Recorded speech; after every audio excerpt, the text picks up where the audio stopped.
Парите од интервентниот владин фонд ќе го одржат во живот одгледувањето на свињи во регионот. Најавената дополнителна помош од 1500 денари за секоја предадена гоеница во регистриран кланичен капацитет коинцидира со самите барања на сточарите. Па да, ние тоа го тржиме како асоциација на земјоделци и како здружение на свињари. 1500 динара тоа ќе биде од 1 февруар до 30 април. По 1500 динара. И плюс нормалните нешто се по 1000 денари субвенции ќе се исплаќат за товленик. Мада храната е многу качена, али па не може и од државата повише да се тражи и тоа е доволно сега. Од друга страна, за одгледувачите на јагниња понудената државна помош од 400 денари за јагне не е доволна за да се надмине кризата. Не е доволен овој износ. Испод 600 денари да не биде од грбло јагне продадено во кланица. Затоа што цената гледаме, оваа цена е иста цена останува како пред 10 години што е била.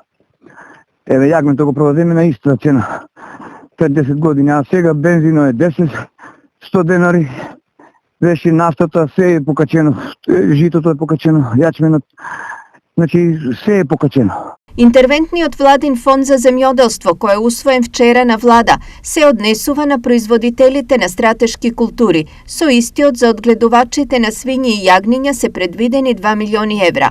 Дополнително 2,5 милиони евра се наменети за производителите на пченица и јачмен. Тие ќе добијат по 2500 денари од хектар за набавка на вештачко ѓубре, чија цена вратоглаво расте поради војната во Украина. Во овој тежок период владата и министерството ги насочи сите ресурси и енергија кон справување со кризата.